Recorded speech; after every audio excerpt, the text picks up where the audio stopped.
Hello friends, कैसे हो आप सब। आप सभी को रामनवमी की हार्दिक शुभकामनाएं। और आई नो आपके एग्ज़ाम्स बहुत पास आ रहे हैं और आप सभी को टेंशन हो रही होगी। It's normal.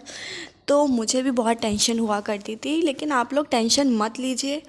अपना माइंड एकदम अच्छा रखिए, अच्छे से पढ़ाई कीजिए और एग्ज़ाम भी अच्छे से दीजिएगा। आप लोगों के एग्ज़ाम्स बहुत अच्छे जाएंगे। वैसे भी आप लोगों के पास मॉडल पेपर तो होंगे ही, और मैं भी क्वेश्चन सीरीज़ करवा रही हूँ, तो आप लोग को इतनी टेंशन लेने की ज़रूरत नहीं है। हाँ, अगर मॉडल पेपर की बात करें तो अगर आप सिर्फ मॉडल पेपर पर डिपेंड हो रहे हैं तो ये तो आपको बहुत ही धोखा मिलने वाला है, क्योंकि ज़्यादातर ऐसा हुआ है कि क्या पता आपने मॉडल पेपर पढ़ लिया और मॉडल पेपर से एक भी क्वेश्चन ही नहीं आया। हाँ, ऐसा हुआ है। अगर आप लोग को ये शॉकिंग लग रहा है तो मैं क्या बताऊँ। शॉकिंग तो नहीं लगना चाहिए। वैसे जो फर्स्ट सेमेस्टर वाले होंगे उनके लिए हो भी सकता है, लेकिन फर्स्ट सेमेस्टर उन्होंने दे दिया होगा तो सेकंड थर्ड फोर्थ ये सब अवेयर हो गए होंगे इस बात से, क्योंकि मैंने काफ़ी ऐसे एग्ज़ाम दिया है जिसके काफ़ी सब्जेक्ट ऐसे रहे हैं जिसमें से हमारे मॉडल पेपर से क्वेश्चन ही नहीं आया। तो सोचिए, तो आपको मतलब सिलेबस देखना है और उससे अलग से भी पढ़ाई करनी है, वरना तो मेरे क्लास में काफ़ी लोगों की बैक लग गई थी। सेकंड और फोर्थ में तो ज़्यादातर लोगों की बैक ही लगती है। ऐसा है क्योंकि ये एमसीक्यू बेस्ड होते हैं। आप जो आंसर लिखेंगे तभी नंबर मिलेगा, वरना नहीं मिलेगा। तो ऐसा ही होता है, आप सभी जानते हैं। तो आप लोग को अलग से भी पढ़ाई करनी है। आप एकदम मॉडल पेपर में डिपेंड मत होइएगा, ठीक है। और वैसे मॉडल पेपर रेखा का और चेतना का ये दोनों आते हैं। मैंने तो रेखा का लिया था, चेतना का तो आप बिल्कुल भी लेने का मत सोचेगा। उसमें बहुत ही बेकार क्वेश्चन रहते हैं और बहुत पतला सा रहता है एकदम, और बहुत ही कम क्वेश्चन भी रहते हैं, और उसकी लैंग्वेज भी इतनी अजीब होती है। पता नहीं कौन से उसमें रह के उन्होंने छाप दिया है, समझ ही नहीं आता है। तो इसलिए आप मतलब रेखा का ले लीजिएगा। और ऐसा कोई इतना भी डरने की ज़रूरत नहीं है। ऐसा कोई तोप क्वेश्चन नहीं पूछ लिए जाते हैं, मतलब हाई क्वेश्चन आपसे पूछ लेगा, ठीक है, ऐसा कुछ नहीं है। अब मिनिमल से क्वेश्चन पूछते हैं। अगर आप अपना सिलेबस अच्छे से पढ़ रहे हैं ना तो आपका पेपर बहुत अच्छा जाएगा। कोई बहुत डीपली आपको इतनी पढ़ाई नहीं करनी है, आपको बस सिलेबस के अकॉर्डिंग पढ़ाई करनी है, ठीक है। तो आज हम सेकंड सेमेस्टर वाले जो स्टूडेंट्स हैं उनके लिए आज एक सीरीज़ लेकर आए हैं। तो उसका हमारा सब्जेक्ट है आधुनिक हिंदी काव्य, ठीक है। उसकी हम आज यूनिट 1 डिस्कस करेंगे। यूनिट 1 है आधुनिक कालीन कवि। इनमें से कुछ आधुनिक कालीन कवि दिए हैं। 5 आधुनिक कालीन कवि हैं, आप देख पा रहे होंगे। यूनिट 1 आधुनिक कालीन कवि, और ये 5 है हमारे आधुनिक कालीन कवि। मैथिली शरण गुप्त है, जयशंकर प्रसाद है, महादेवी वर्मा है, सूर्यकांत त्रिपाठी निराला है, और सुमित्रा नंदन पंत है।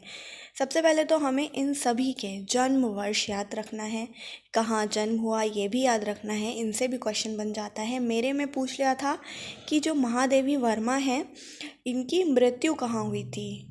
हाँ, मेरे में ये क्वेश्चन आया था।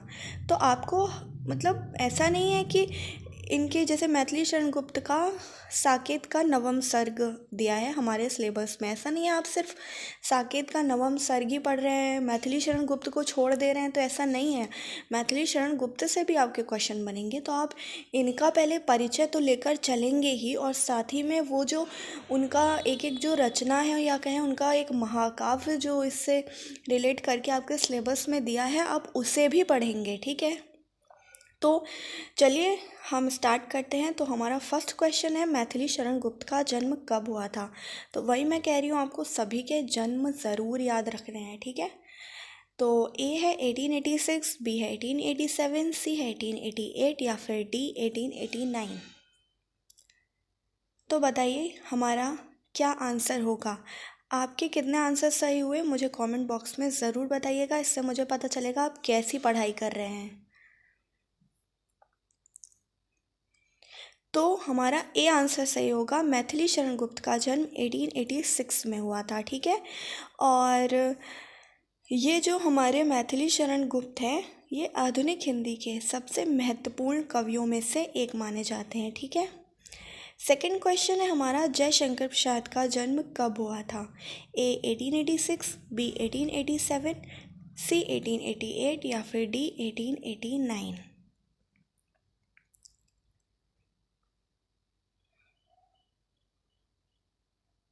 तो हमारा आंसर है डी। 1889 में जयशंकर प्रसाद का जन्म हुआ था। कहाँ हुआ था? तो वाराणसी में हुआ था इनका जन्म, ठीक है।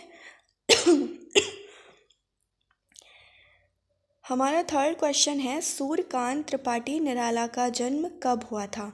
ए 1889, बी 1886, सी 1898 या फिर डी 1899। तो हमारा सही आंसर है डी 1899। सूर्यकांत त्रिपाठी निराला का जन्म 1899 को हुआ था, ठीक है। और ये जो हमारे सूर्यकांत त्रिपाठी निराला जी हैं, ये हमारे हिंदी के प्रख्यात कवि थे, ठीक है। नेक्स्ट क्वेश्चन है हमारा, सुमित्रा नंदन पंत का जन्म कब हुआ था? तो है ए 1800, बी 1700, सी 1900 या फिर डी 1901।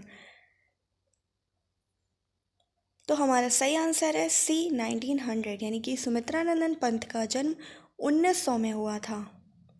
नेक्स्ट क्वेश्चन है, महादेवी वर्मा का जन्म कब हुआ था?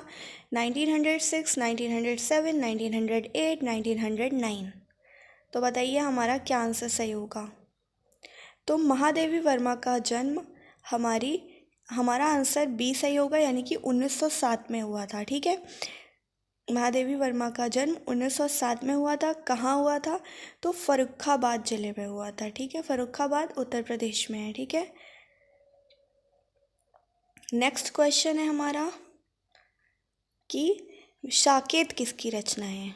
मैंने आपको बताया था, तो आप ही बताइएगा इस क्वेश्चन का आंसर। ए मैथिली शरण गुप्त, बी जयशंकर प्रसाद, सी महादेवी वर्मा या फिर डी सूर्यकांत त्रिपाठी निराला। तो हमारा ए आंसर सही है। साकेत जो है मैथिली शरण गुप्त का एक महाकाव्य है, ठीक है। नेक्स्ट क्वेश्चन है हमारा, साकेत महाकाव्य का सर्वाधिक मार्मिक सर्ग है, यानी कि इमोशनल, ठीक है, इमोशनल सर्ग है, मतलब बहुत ही इमोशनल सर्ग है। कौन सा है साकेत महाकाव्य का? ए षष्ठ, बी सप्तम, सी अष्टम या डी नवम।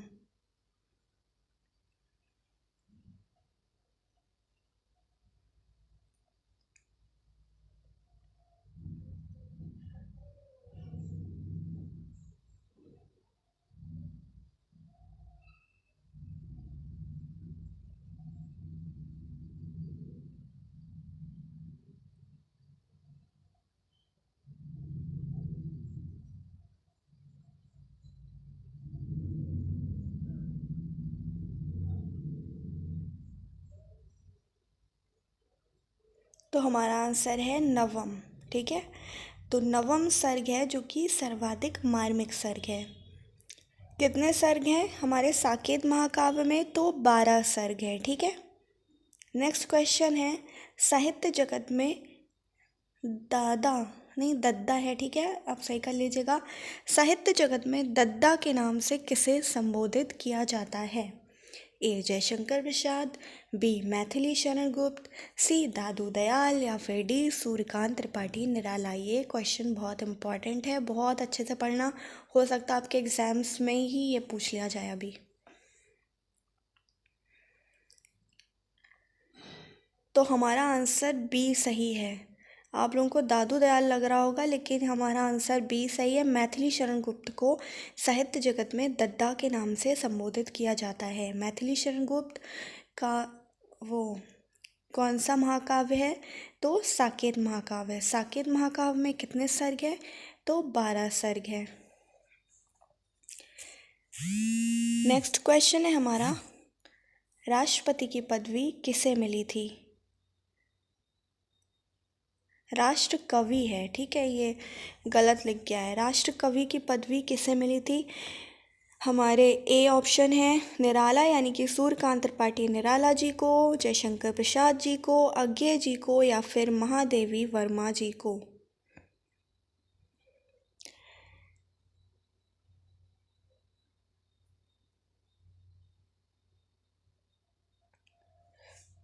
वैसे तो मुझे ये इसमें आंसर तो ऑप्शंस में दिख ही नहीं रहा है।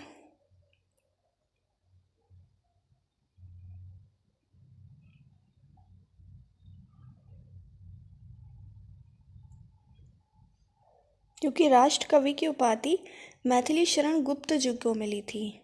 ठीक है, तो आप ये सही कर लीजिएगा, इसमें ऑप्शन ही नहीं दिया गया है। तो राष्ट्र कवि की पदवी किसे मिली थी? तो मैथिली शरण गुप्त को मिली थी। नेक्स्ट क्वेश्चन है, साकेत किस विधा से संबंधित है? अभी पीछे ही मैंने बताया कि एक महाकाव्य है, तो हमारा बी आंसर सही है, यानी कि साकेत महाकाव्य से संबंधित है। मैथिली शरण गुप्त को पद्म भूषण से कब सम्मानित किया गया? 1951 में, 1952 में, 1953 में या फिर 1954 में? बताइए आप लोग।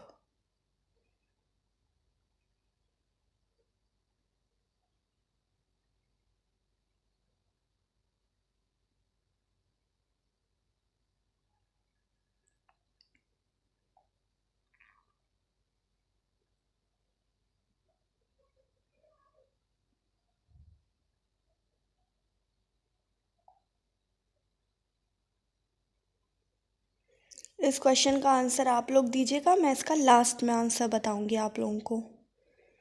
नेक्स्ट क्वेश्चन है हमारा, किस कवि के जन्म दिवस को, कई दिवस लिख दिया है, कई दिवस नहीं कवि दिवस है, ठीक है, कवि दिवस के रूप में मनाया जाता है? ए तुलसीदास, बी मैथिली शरण गुप्त, सी कबीर दास या फिर डी जयशंकर प्रसाद?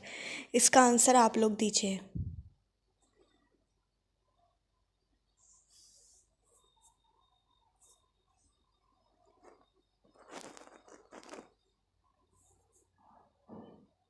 तो हमारा आंसर होगा बी मैथिली शरण गुप्त को। ठीक है, नेक्स्ट क्वेश्चन है हमारा, साकेत का प्रकाशन कब हुआ था? ए 1931, बी 1932, सी 1933 या फिर डी 1934? इसका आंसर करिए आप लोग, क्या होगा इसका आंसर?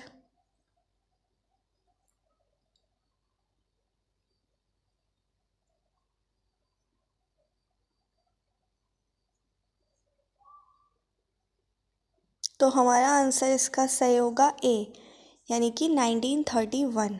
ठीक है,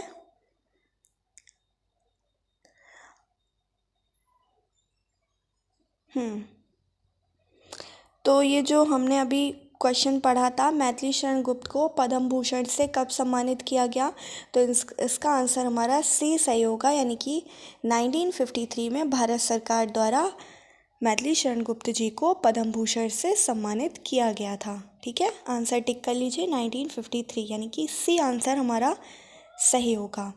नेक्स्ट क्वेश्चन है हमारा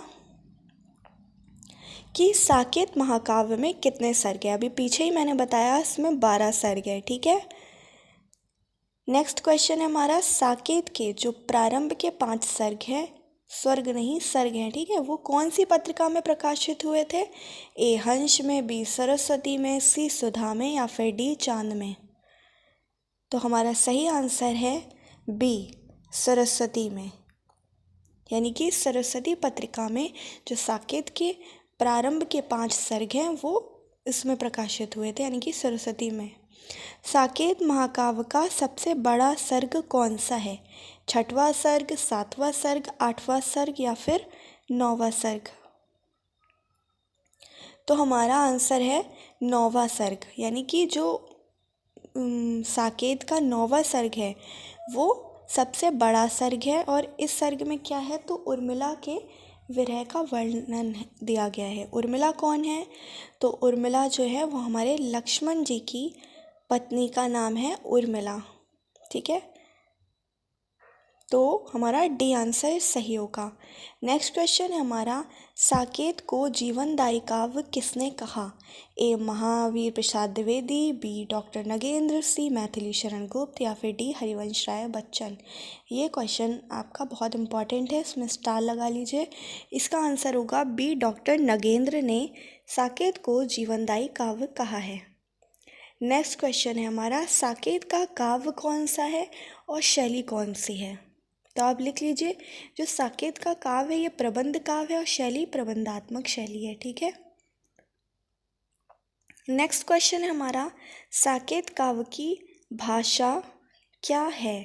ए ब्रज भाषा, बी खड़ी बोली, सी अवधी, डी बुंदेली? बताइए इस क्वेश्चन का आंसर आप लोग।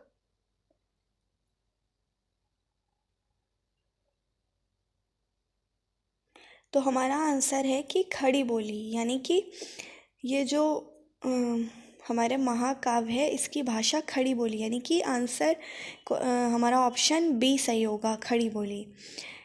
नेक्स्ट क्वेश्चन है, साकेत का कथानक आधारित है, कृष्ण कथा पर आधारित है, राम कथा पर, शिव कथा पर, या फिर अभी किसी भी कथा पर आधारित नहीं है वो, इन तीनों में से मतलब हमारा आंसर है बी, यानी कि साकेत राम कथा पर आधारित है। ठीक है, क्योंकि इसमें क्या है, हमारी मतलब जब वनवास के लिए हमारे राम जी, सीता जी और लक्ष्मण जी गए थे यहाँ से, तो इसमें वही के बारे में बात की गई है। जैसे तो उर्मिला जी तो यहीं हमारे अयोध्या में रह गई थी, तो उनका जो विरह हुआ लक्ष्मण जी से, उसी के बारे में इसमें साकेत में लिखा गया है।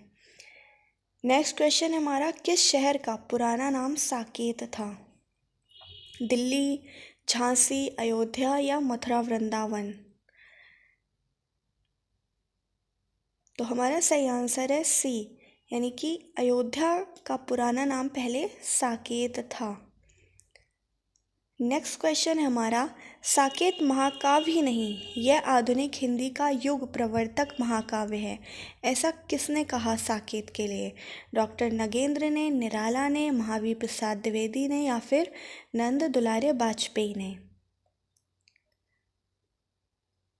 तो जो हमारे नगेंद्र है उन्होंने तो कहा था साकेत को, क्या कहा था, जीवनदायी काव्य कहा था, है ना, अभी हमने पीछे पढ़ा था।